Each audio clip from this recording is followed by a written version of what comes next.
We'll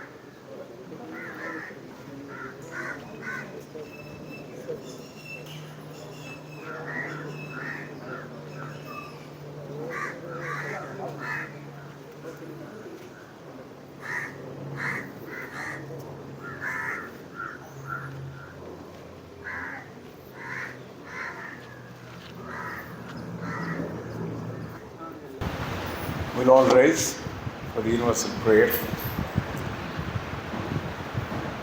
O hidden life, vibrant in every atom. O hidden light, shining in every creature. O hidden love, embracing all in oneness. May each who feels himself as one with Thee know he is also one with every other. Please sit down.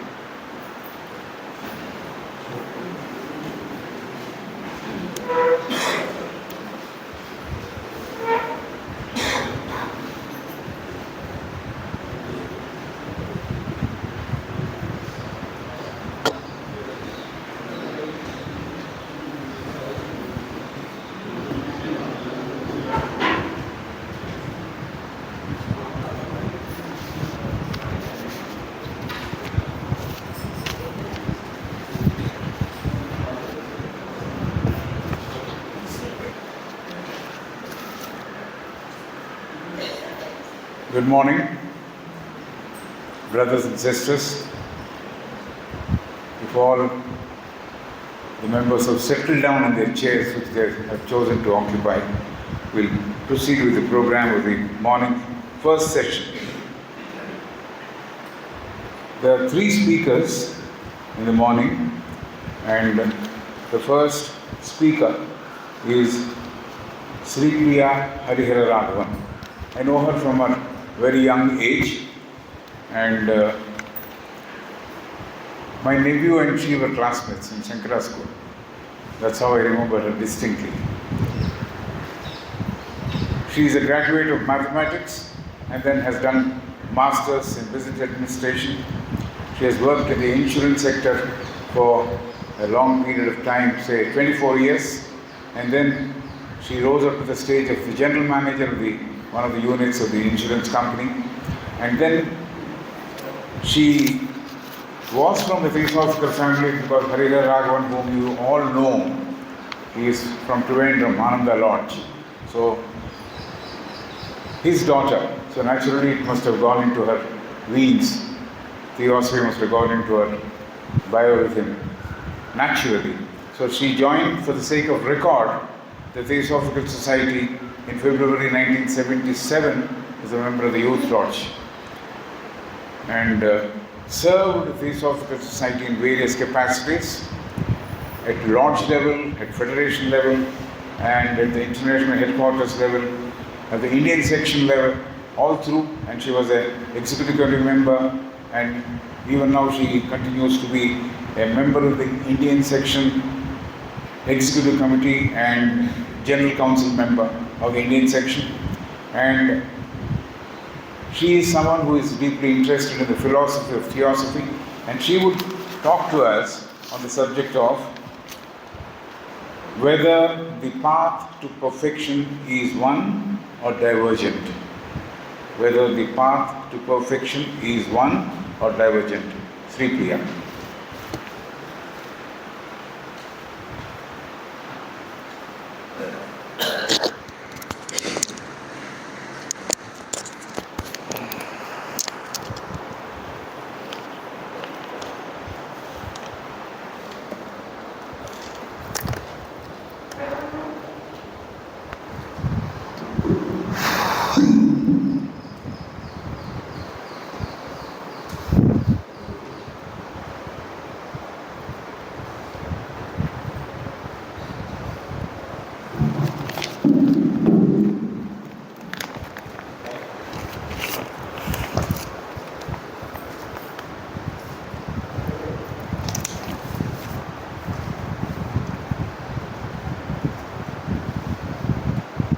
Good morning, brothers and sisters. On the occasion of Easter, the day of resurrection, my greetings to all of you who have gathered on this august occasion of the 100th centenary of the South India Conference. It is a privilege to be here while history is being made. Considering the nature of the topic given to me and the audience here, I will try to do justice to the topic given. I hope to spend 25 minutes of the time on this topic, and I shall try to stick to the time. It's a sankalpa. Every moment in life is a sankalpa, and forces work with you, for you, against you when you take a sankalpa to see how best you are able to carry on whatever you have determined to do. At the feet of the Master, we have seen that of all the qualifications, love is the most important. For if it is strong in man, it would force him to acquire all the other qualifications. And all the others without this basic love will not be sufficient to be on the path. Often, it is translated as an intense desire for liberation from the rounds of births and deaths for union with God. But to put it that way may sound selfish. It is only part of the meaning. There is Upanishadic chanting. Yesterday, one brother spoke about it. Purnamada, Purnamidam, Purnat, Purnam Udachyate, Purnasya, Purnamadaya, Purnameva Avasishyate. That is fullness. This is fullness. If you take fullness, fullness remains. If you add fullness, fullness remains. This is Purnata. To produce this result, there should be a resolve which should fill everybody's nature so as to leave no room for any other feeling. It is indeed this will to be one with God, not in order that you may escape from weariness and suffering, but in order that because of your deep love for Him, you may act with Him as He does. Because He is love, you, if you would become one with Him, must be filled with that perfect unselfishness and love also. In the topic given, C.W. Leadbeater speaks at great length about the nature of the path. Once the path is attained, whether it is becoming one or it is divergent, yes. Because of the complete inability of human brain to conceive of the fullness of truth, one of the greatest philosophers, the compassionate incarnate Gautama the Buddha, never talked about the problem of who and what God is. Whenever a question was asked to him concerning the nature of creation, whether there was an infinite God or a finite God, concerning problems of creation, there would be silence. Because Buddha felt that human beings at that time could not grasp the whole essential of truth. The brains were not equipped. So he always remained silent. Edwin Arnold, in The Light of Asia, truly says, Om Amitaya, measure not with words the immeasurable, nor sing the string of thought into the fathomless. Don't try to measure, don't try to fathom it. Who asks doth err, who answers errs. Say not. So, when these questions of God, truth is put, don't argue about it. Be silent. Truth will remain itself, will reveal itself. These are the opening words of Buddha's first sermon. The path is one, disciple, yet in the end, twofold. Marked are its stages by 4 and 7 portals. At one end, we have immediate bliss, in the other, bliss deferred. Both are of merit, the reward. The choice is thine. To me, it seems like, would you like to climb Mount Everest? Leadbeater and HPB are appealing. Would you climb the Mount Everest? Is it how many people have climbed Mount Everest? How many have come back? Who is there to tell the story? But the fact of life is, we have to climb the Mount Everest inward. There is no choice. Today, tomorrow, millions of years later, this has to be done. Yes, there is only one way, and that is by the unfolding of character. There is no possibilities of the ego in that respect. There is no limit. The noblest qualities of the greatest men exist in bud in all our fellow beings. It will unfold sooner or later. The ideal of the white lotus exactly speaks of it. And at the end, when one has done all that is possible in the human kingdom, with the limitations of brain and the environment, the path becomes twofold. And one must choose between liberation and renunciation. Here, the term liberation means the acceptance of nirvana, though sometimes it is used for the mere escape from the wheels of births and deaths at lower level. Those who do not follow the White Lodge use other methods which develop psychic powers to a high point. The path of grey magic is not hedged by restrictions. But sooner than later, the man who has got these siddhis misuses his powers. We have the classic case of Ravana. We have the example of Kaushika. Kaushika was a sannyasi. He left his parents and went to the forest to do tapas, wanted to acquire siddhis. He acquired. But one day, sitting in the forest, he saw a crane perched atop the tree. The bird put its droppings on his head.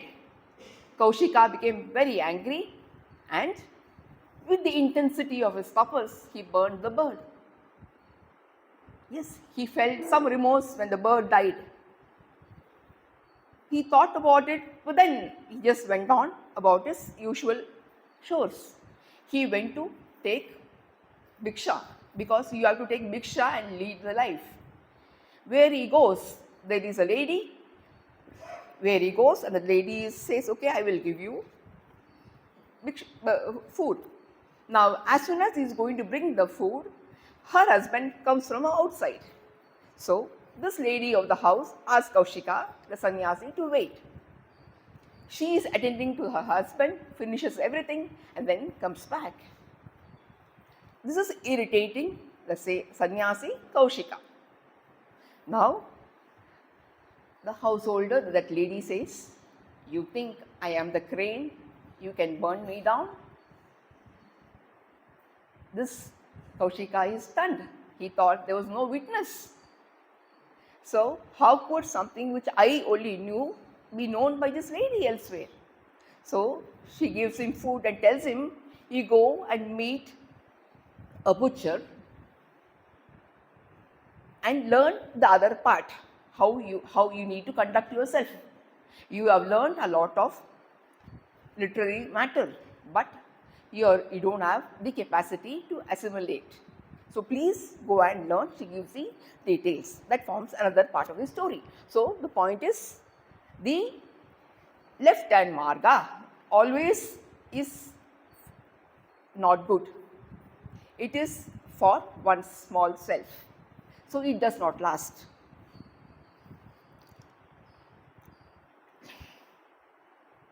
So we come back to the real path, the path of holiness, the building of character.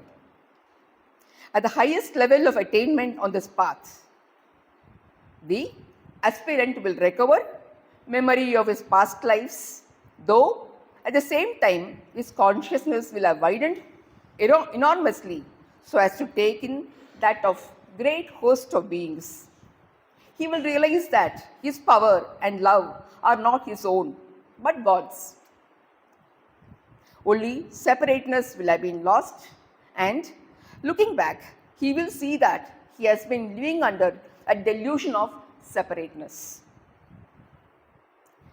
When he is reaching the path of perfection, he will see that all his previous lives were very commonplace. What he thought was important was not the truly important thing. The turning point in them were not usually the events that he considered to be most striking and important while he was experiencing them. But very often, the things of daily life were the events that really made the greatest progress. But path, the second, is renunciation. Therefore, the path of O. The sacred path leads the arhan to mental woe unspeakable, woe for the living dead, and the helpless pity for the men of karmic sorrow. Suffering comes from sympathy. Buddha was compassion incarnate. Dear Earth sees all the pain in the world and sees the joy as well.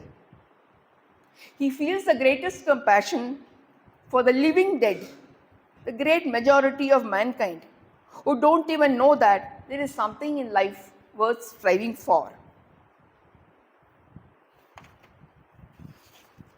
It has repeatedly happened that good and earnest students have refrained from giving help lest they should be interfering with a person's karma. No one can interfere with the law of karma. Can we alter the law of gravitation? It is as simple as that. But we cannot take refuge under that. You should never abstain help whenever you can. Whenever it is possible, give help. If you have done your best and you fail, you can say, his karma did not allow of his being helped. Or else you can say, my karma did not give me the privilege of helping him. That is all. All that matters is how much we work for others. Work is expansive and cumulative. The Buddha taught suffering comes only by doing what he has expressly told us not to do. It is true that all of us have suffered. No one, so far we know, has always chosen the right thing and never made mistakes. But the suffering has always put us right when we have refused to learn them in any other manner. I found a very nice write-up on fear. Normally, we are asked to cultivate virya, courage. But how to be fearless? I would like to share with you a commentary by Sri M.P. Pandit on Parashurama Kalpa Sutra. The line is Nirbhayata Sarvatra, which means fearlessness always.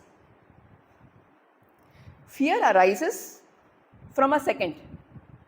When one feels there is another than oneself who threatens one's existence.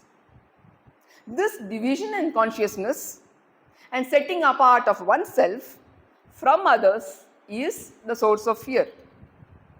by healing this separativity with the growth of consciousness, enlargement of one's being, and arriving at the self in which all are one happens. Fear is removed once and for all. Fear exists as long as one depends upon one's own limited strength to face and stand against the constant opposition. If, however, one links oneself to a source of strength greater than one's own, the divines, there is no fear. One becomes fearless in the measure of one's faith in and surrender to the divine, whether it be the divine within oneself or in the Guru or the Lord. Yes, as long as one has not found the path intended for him, one seeks vaguely for something which one knows not. One feels a lacuna in life, does not know in what direction to turn, what would fill the need. Such a person goes from teacher to teacher, seeking wisdom, seeking light.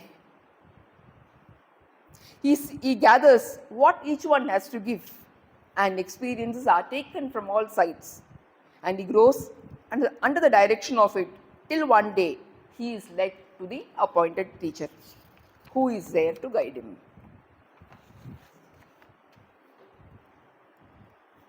There are 100 paths leading to the divine, as many say, as there are natures in humanity. One does not know which way is best for him. It is the Guru alone who can choose it, taking into consideration the nature, the goal, and the previous development of the disciple. Please ponder over how J. Krishnamurti was spotted by Annie Besant and Leadbeater.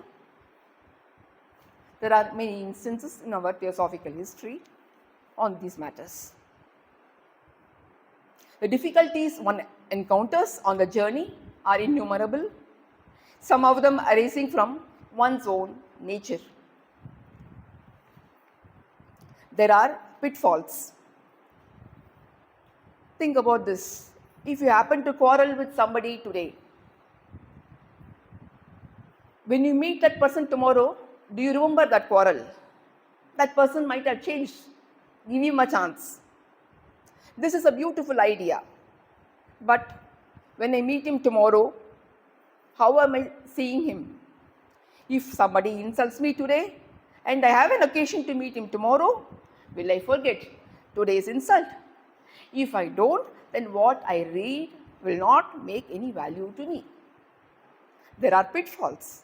There is a story from the Indian mythology that Lord Vishnu has taken the form of a pig and is wallowing in the gutter. He would not return to Vaikuntha. So, we have the divine intervention in the form of sage Narad. He comes to him and reminds him of his mission. Mahavishnu says he is happy where he is. It takes quite a while for Naradji to make Vishnu aware of the state he is and take him back to Vaikuntha. One does not know one has got stuck in a pit without fulfilling the conditions of detachment, disinterested offering, elimination of the motive of ego and desire. Work becomes an obsession. One is apt to bulldoze through the collectivity, hurting the others, disregarding others, developing one's own self-importance in all ways of becoming spiritual. So, such work loses its spiritual character. But the person involved may not know he is acting in that way. He feels others lack the spiritual perspective to appreciate him. The person who is endowed with this faculty of thinking about even the most trifling things from the higher plane of thought has, by virtue of that gift, a power to imagine and to create. HPV says that whenever such a person may think about whatever he thinks from the higher planes, his thought will be far more intense than the thoughts of an ordinary person, and by the very intensity obtains the power of creation. This she writes in 1888. The seeds of wisdom cannot sprout in an airless space. To live and reap experience, the mind needs breadth, depth, and points to draw it towards the diamond soul. Virtue and wisdom are sublime things, but if they create pride and a consciousness of separateness from the rest of humanity, they are only the snakes of self reappearing in a finer form. Never to backbite or slander another person. HPV says, always say openly and directly to the face anything you have against him. Never to make yourself the echo of anything you may hear against another, or harbor revenge against those who may happen to injure you. Fear and hatred are essentially one and the same. He who fears nothing will never hate, and he who hates nothing will never fear. So, kindly acts and thou shalt reap the fruition. Inaction in a deed of mercy becomes an action in a deadly sin. If you happen to witness a cruelty being met out to a child or an animal, there is a duty to intervene. Intervene in such a way that both the perpetrators and the person who is the victim are healed. This is a thing which has to be done. Otherwise, it is like you are not acting when you have to act. The man who is not charged with the spirit of compassion will naturally think of unending bliss for himself and deliverance from the stress and strain of this world. But there are those who think not so much for liberation for themselves, but of the help they can render to others. And these elect to stay with struggling humanity.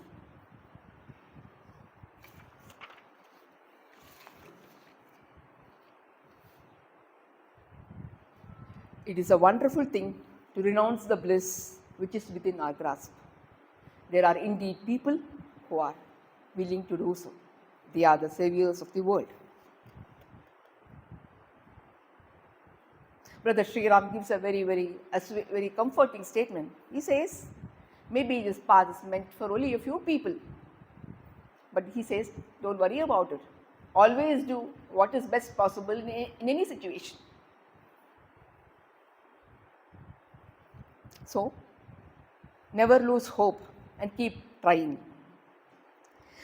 There is no need to worry if we feel we are not capable of coming up to the standard given here. We can always do our best. We may not be able to shed light like the sun, which gives forth everything and receives nothing. But we can be like a planet and reflect the light that falls on us. Man is not his body. He is essentially a focus of consciousness.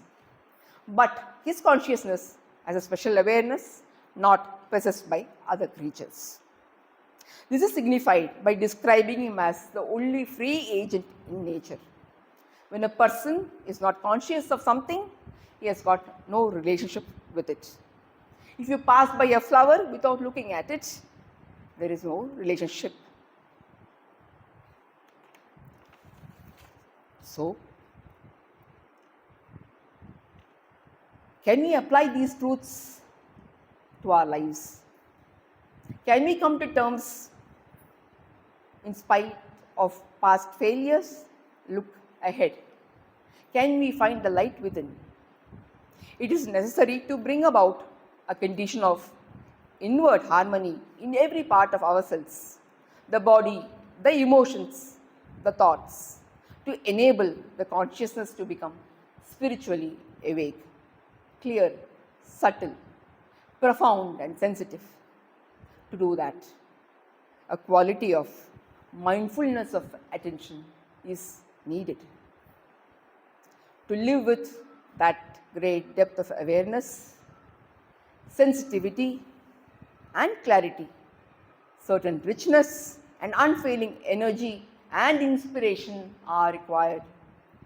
These are the qualities of a new mind, a new consciousness.